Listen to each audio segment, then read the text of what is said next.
that in many cases you are actually experiencing something where you are in touch with something other than human.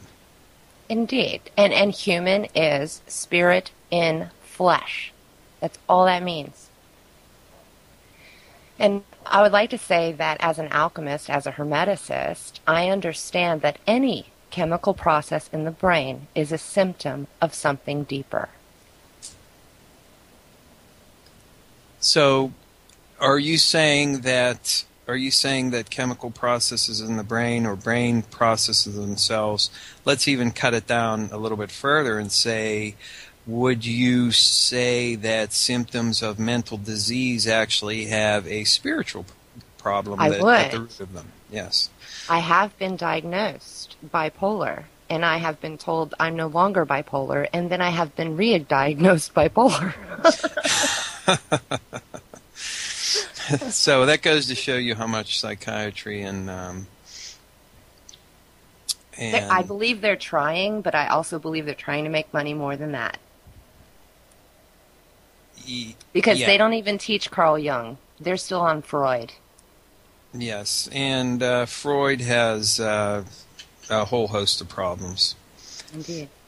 So we've grown beyond that exponentially, even beyond Jung. We're into transpersonal psychology, and the people that we pay to care for us are still in the Dark Ages.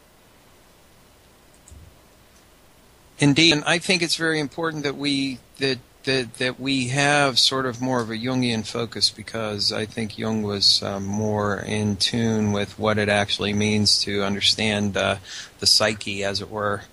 And he also knew when to stop explaining and say, okay, the buck ends there, because in his time period, if he had come out with his red book, he wrote that when he was younger, and it really explains his epiphanies about the universe and about consciousness. If he had really come out about that, he would have been ostracized. So he had to play it close to his chest. And as it was, he was kind of put off to the side by a lot of people who, and still is. Yeah, as you pointed out, Freudianism sort of dominates a lot of psychology and psychiatry today. Because Freudism, it supports this oppressive system. It works for it. That's very interesting. There is a very strong element of, I guess you could say, patriarchy, paternalism. Yeah, it's all labels, you know.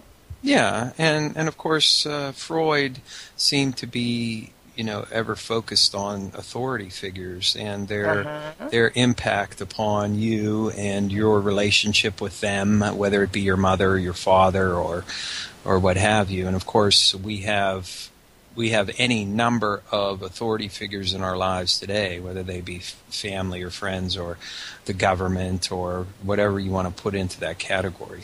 And it doesn't even have to be this big monster. All you have to do is look at some pictures of Freud, read just a few lines of what he said, and you will see that he was not the compassionate, loving being that you would want in your head.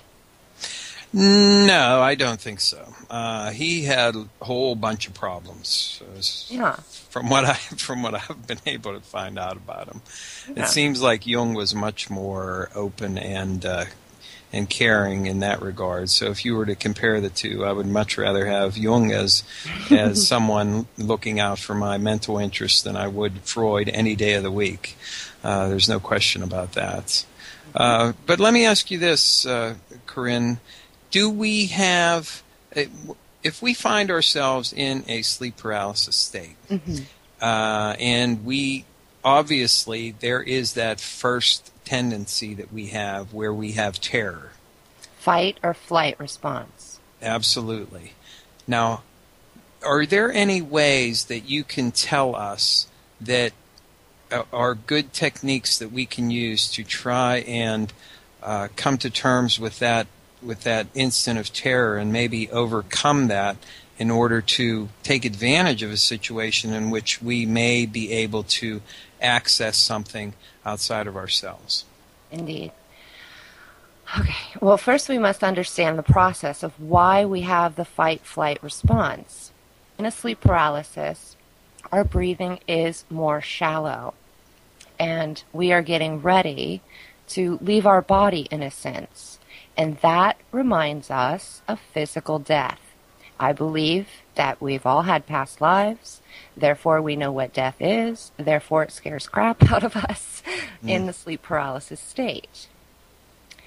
Now, I have tried many times to get out of a sleep paralysis state. My only successes are jumping out of my body, because when I'm out of my body, and say I'm still in my bedroom, I'm not on another dimension, I'm still in my bedroom, but I'm out of my body, the darkness or entities or whatever spookiness is not there, which tells me it is a phase that, or a plane that we pass through because it's on the way up, that we have to just go through.